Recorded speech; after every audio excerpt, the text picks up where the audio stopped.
Praise the Lord. വേഗം വരുന്നവനായ നമ്മുടെ കർത്താവായ യേശുക്രിസ്തുവിൻ്റെ നാമത്തിൽ എൻ്റെ സ്നേഹവന്ദനങ്ങളെ ഞാൻ അറിയിക്കുന്നു.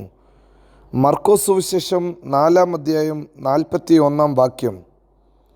അവർ വളരെ ഭയപ്പെട്ടു, കാറ്റും കടലും കൂടെ ഇവനെ അനുസരിക്കുന്നുവല്ലോ, ഇവൻ ആര് എന്ന് തമ്മിൽ പറഞ്ഞു. ഹല്ലേലൂയ.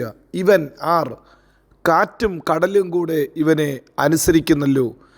യേശു കർത്താവ് തൻ്റെ ശിഷ്യന്മാരുടെ കൂടെ സഞ്ചരിക്കുമ്പോൾ ജീവിതത്തിൻ്റെ ആ പടകിൽ വലിയ കാറ്റടിച്ചു.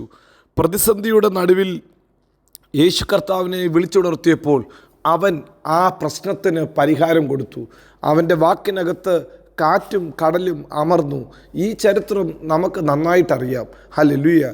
യേശുവിൻ്റെ വാക്കിനകത്ത് പ്രകൃതി ശക്തികൾ പോലും അവനെ അനുസരിക്കുന്നു. എന്നാൽ കൂടെ നടന്ന ശിഷ്യന്മാർ ഇത് കണ്ടിട്ട് തമ്മിൽ പറഞ്ഞ ഹല്ലേലൂയ ആ ഒരു വാചകമത്രേ നാം ചിന്തിക്കുന്നത്. ഇവൻ ആർ? ഇവൻ ആർ? പലപ്പോഴും ജീവിതത്തിലെ വലിയ ദൈവപ്രവർത്തികളെ കാണുമ്പോൾ മനുഷ്യർ അത്ഭുതപ്പെടാറുണ്ട്. മനുഷ്യർ വിചാരിക്കാറുണ്ട്, ഇവൻ ആര്? ഇവൻ്റെ വാക്കിനകത്ത് ശക്തിയുണ്ട്, ഇവൻ്റെ നോട്ടത്തിൽ ശക്തിയുണ്ട്, ഇവൻ തൊടുമ്പോൾ ശക്തിയുണ്ട്. ഹല്ലേലൂയ. ഇവനൊരു വാക്ക് പറഞ്ഞാൽ കാറ്റും കടലും കൂടെ അനുസരിക്കുന്നു എന്ന് പറഞ്ഞ് ഹല്ലേലൂയ അവർ ആശ്ചര്യപ്പെട്ടു. എന്താ കാര്യം? യേശു കർത്താവിൻ്റെ വാക്കിനകത്തെ ശക്തി. ഇന്ന് രാവിലെ സമയം ഈ വചനം കേൾക്കുന്ന കർത്താവിൻ്റെ പ്രിയ പൈതലെ, യേശു കർത്താവിൻ്റെ വാക്കിന് ശക്തിയുള്ളതുപോലെ ഒരു ദൈവ പൈതലിൻ്റെ വാക്കുകൾക്ക് ശക്തിയുണ്ട്. ജീവൻ്റെയും മരണത്തിൻ്റെ അധികാരം നിങ്ങളുടെ നാവിന്മേൽ തന്നിരിക്കുന്നു എന്ന് തിരുവചനം നമ്മെ ഓർമ്മപ്പെടുത്തുന്നു. സദൃശ്യവാക്യത്തിൻ്റെ 18-ാം അധ്യായം 21-ാം വാക്യത്തിൽ പരിശുദ്ധാത്മാവ് അതാ രേഖപ്പെടുത്തിയിരിക്കുന്നത്. ജീവനും മരണവും നാവിൻ്റെ അധികാരത്തിന്മേൽ ഇരിക്കുന്നു. ഒരു ദൈവ പൈതലിന് ദൈവം കൊടുത്ത അധികാരം അതാ. പ്രകൃതിയെ നോക്കി ഹല്ലേലൂയ ജീവിത സാഹചര്യങ്ങളെ നോക്കി കൽപ്പിക്കുവാൻ നമുക്ക് അധികാരമുണ്ട്. ആ ഒരു അധികാരം, ദൈവിക അധികാരം ദൈവം തൻ്റെ മക്കൾക്ക് കൊടുത്തു. യേശു കർത്താവ് ദൈവമാണ്. അവൻ വാ തുറന്ന് കാറ്റിനെയും കടലിനെയും ശാസിച്ചാൽ അത് അതിൻ്റെ ഹല്ലേലൂയ നിലയ്ക്ക് നിൽക്കും. ഇല്ലാത്തതിനെ നോക്കി ഉള്ളതുപോലെ വിളിച്ചു വരുത്തിയവനായ ദൈവം ഉണ്ടാകട്ടെ എന്ന് പറഞ്ഞപ്പോൾ സകലവും ഉണ്ടായി. വെളിച്ചം ഉണ്ടാകട്ടെ എന്ന് പറഞ്ഞപ്പോൾ ഭൂമിയിൽ വെളിച്ചമുണ്ടായി, സൂര്യനും ചന്ദ്രനും ഉണ്ടായി. അവൻ സകല സൃഷ്ടിജാലങ്ങളെയും തൻ്റെ വാ തുറന്ന് ഹല്ലേലൂയ കൽപ്പിച്ച് ഉണ്ടാക്കി. ഹല്ലേലൂയ. തൻ്റെ വാക്കിൻ്റെ അകത്ത് ആ ദൈവിക വചനത്തിൻ്റെ മുമ്പാകെ ഇല്ലാത്തത് പലതും ഉളവായി വന്നു. അതുകൊണ്ട് അതേ അധികാരം ദൈവ മക്കൾക്ക് ദൈവം കൊടുത്തിരിക്കുന്നു. നാം ആയിരിക്കുന്ന സമൂഹത്തിൽ നമ്മെ നോക്കിയും മനുഷ്യർ പറയും, ഇവൻ ആര്? ഇവൻ ആര്? ഹല്ലേലൂയ. അങ്ങനെ പറയത്തക്ക രീതിയിൽ, അങ്ങനെ ആശ്ചര്യമുണ്ടാക്കത്തക്ക രീതിയിൽ അത്ഭുതം ചെയ്യാൻ നമ്മുടെ കർത്താവ് വിശ്വസ്തനത്രേ. നിങ്ങൾക്കറിയാമല്ലോ, യുദ്ധത്തിൻ്റെ കാലഘട്ടത്തിൽ ജോഷുവ എന്നുകൊണ്ട് സൂര്യനെയും ചന്ദ്രനെയും നിലയ്ക്ക് നിർത്തി.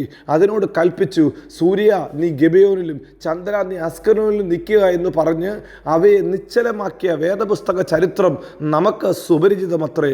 എന്നാൽ ഇന്ന് പകൽക്കാലം ഈ കുഞ്ഞാടിൻ്റെ രക്തത്താൽ വീണ്ടെടുക്കപ്പെട്ട ഒരു ദൈവ പൈതലിന് ആ ഒരു അധികാരമുണ്ട്. ഹല്ലേലൂയ. നിങ്ങളുടെ വാക്കിൻ്റെ മുമ്പാകെ രോഗികൾ സൗഖ്യമാകും. നിങ്ങൾ കരം വെക്കുമ്പോൾ തന്നെ അത്ഭുതങ്ങളും അടയാളങ്ങളും സംഭവിക്കും. നിങ്ങൾക്കും കൽപ്പിക്കുവാൻ ദൈവം അധികാരം തന്നിട്ടുണ്ട്. ഉണങ്ങിയ അസ്ഥികളെ നോക്കി ജീവിപ്പീൻ എന്ന് കൽപ്പിച്ച ഹല്ലേലൂയ പ്രവാചകന്റെ ശബ്ദം വേദപുസ്തകം നമ്മെ ഓർമ്മപ്പെടുത്തുന്നു. ഉണങ്ങിയ അസ്ഥികളുടെ നടുവിൽ നടന്നുകൊണ്ട് അവയ്ക്ക് ജീവൻ കൽപ്പിച്ച, ജീവൻ സംസാരിച്ച പ്രവാചകന്റെ വാക്കിൻ്റെ മുമ്പാകെ ദൈവം ജീവൻ കൊടുത്ത് ഉണങ്ങിയ അസ്ഥികളെ വലിയ സൈന്യമാക്കി മാറ്റി. അതേ ദൈവശക്തി ഇന്ന് പകൽക്കാലവും നമ്മുടെ നടുവിലുണ്ട്. അതേ ദൈവശക്തി ഇന്ന് പകൽക്കാലവും നമുക്ക് വേണ്ടി പ്രവർത്തിക്കും. ഇവൻ ആര് എന്ന് പറഞ്ഞ് അത്ഭുതമാകത്തക്ക രീതിയിൽ ദൈവം അത്ഭുതങ്ങളെ ചെയ്യുന്ന ദൈവമത്രേ. തീർന്നില്ല.